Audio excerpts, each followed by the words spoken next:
Hey everyone, this time we're going over Surviving Esports by Andrew Campbell.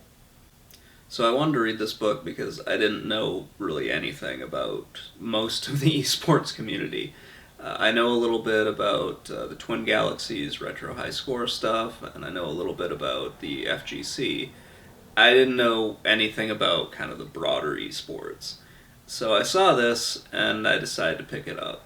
I had no idea who Andrew was, so a lot of this stuff was kind of lost on me. But I thought it was a pretty good book. So this is mostly about like esports commentary and calling different matches and whatnot. Some of it I didn't find all that interesting. Some of this rose a lot of red flags for me, especially when he talks about Heroes of Neuwirth and the company that kind of started that. Um, yeah, that company sounded like an absolute shit show, and while I was reading it, I kept thinking like, okay, and the next sentence is going to be about how Andrew didn't work for this company and ran the hell away from it. Uh, but that's that wasn't what happened initially. Um, Man, the rest of the book is good, but man, that company, oh my god, that was such a horrible idea. So throughout this, he talks about his different attempts to set up a business on his own, and how they didn't quite work out. Part of me thinks he didn't stick with it long enough. But but again, we're only really getting his side of the story, so we don't really get like a full picture of what was happening. It's it's. I'm looking back at this at a different perspective, though. So you you hear about the internet and everything from back in 2010, 2011, 2012. Uh, I don't know how hard it would have been back then for him to have built something, especially with all of the ways to actually monetize stuff that I know about now, but I'm not totally sure were around back then. So there are a few blind spots in this story where I just kind of had to take his word for it because I just didn't know, unfortunately. Uh, I don't think Andrew I don't think Andrew was lying about anything in this. I think he is giving us an account that is to the best of his recollection. And he's pretty honest with what was going on, at least as far as I can tell. Yeah, there are probably some other perspectives out there that I wish I had had, but, you know, I can only really judge this off of what I have in front of me, so I think Andrew is being pretty upfront and honest in this book. Where this book is really good is where he's giving you some insight into kind of how you break into esports and how you can break into the commentary stuff. It's not just limited to that. I know that's what he was talking about, but it goes for a lot of other things. He talks about setting a goal and trying to achieve it and working hard to achieve that goal. I know I kind of repeated myself a little bit there, but yeah, it's one of those things.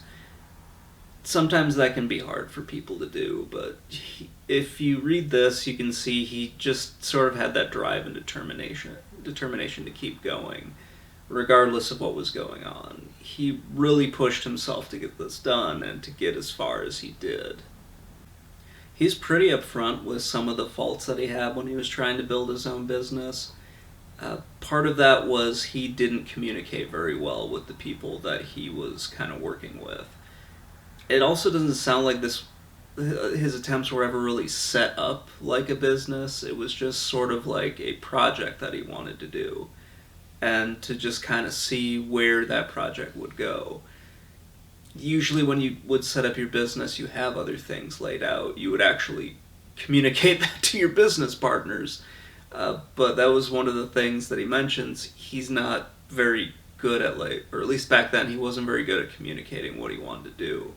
So a lot of these projects that he had early on in the book, he didn't really tell people what he was looking for, or he didn't communicate that to them in the right way.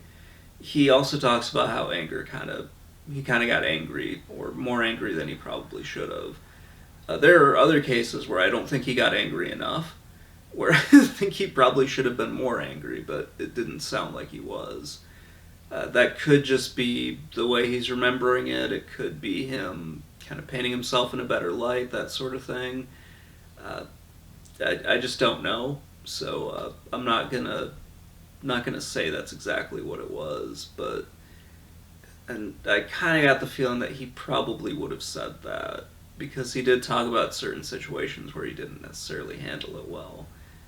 Um, it's it's kind of nice to read something like that where he's being a little bit more, introspective, that sort of thing, and kind of laying out what he did and didn't do right. You don't usually see that too often in books like this. They either go with, just laying out the facts as they were and the person giving you as much of the truth as they want, or you see it just in the complete opposite direction of, everything was everybody else's fault, nothing was mine. Thankfully, Andrew doesn't do that part. He sticks with the this is what happened from my perspective. This is what I think I could have done better. He does talk a little bit about the relationships that kind of fell apart from this.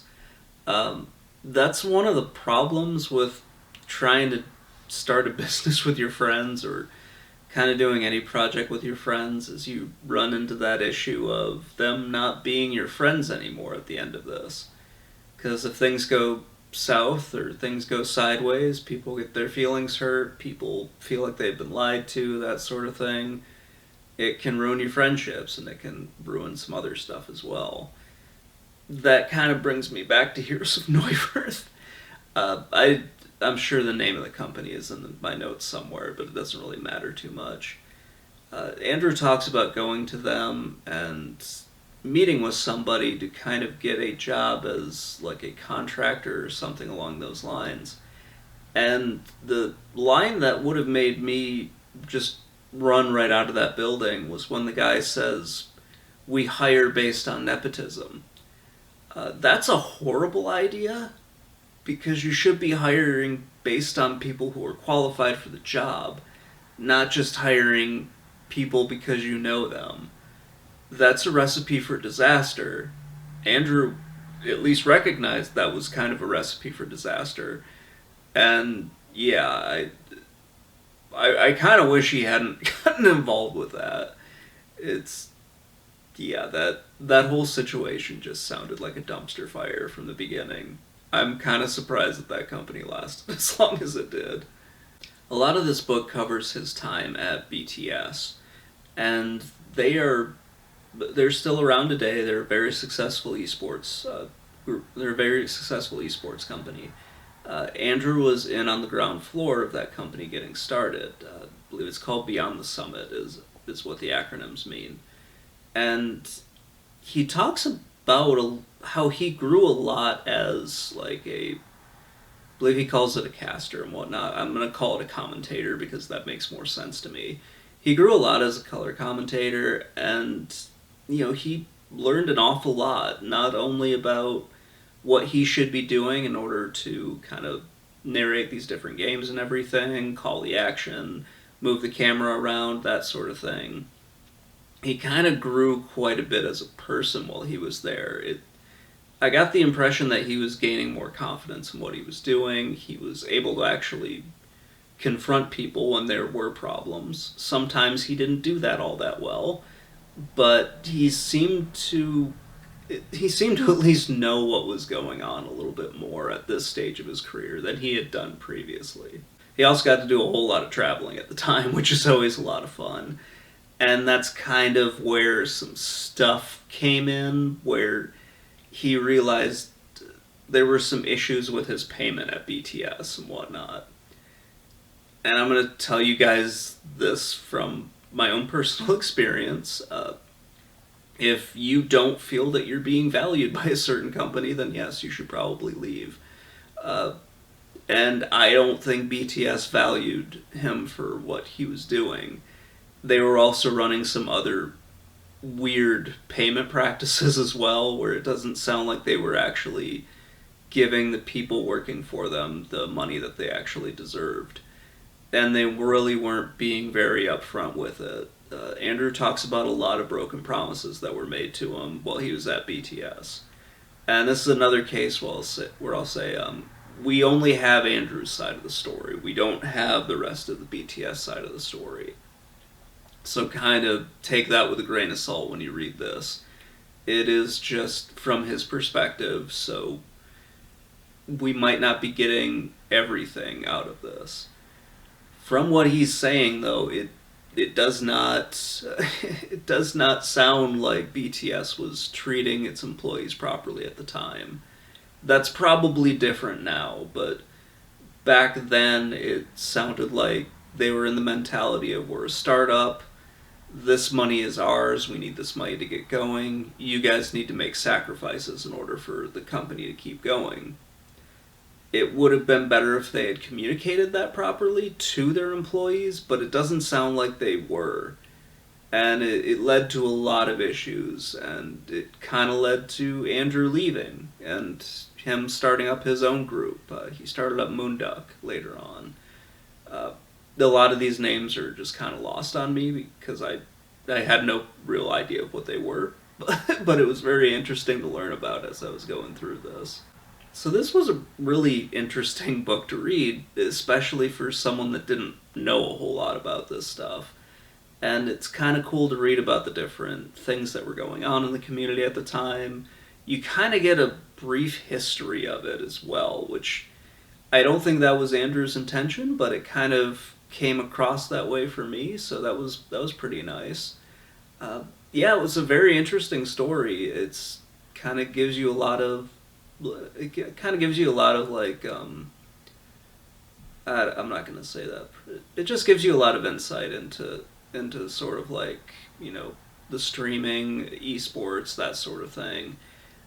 That's kind of what I like about this book. It's not one of my favorites, but it's definitely a very interesting read. So anyway, that's going to wrap it up, guys. Thank you so much for watching. Please let me know what you think in the comments below, and have a great day, everybody.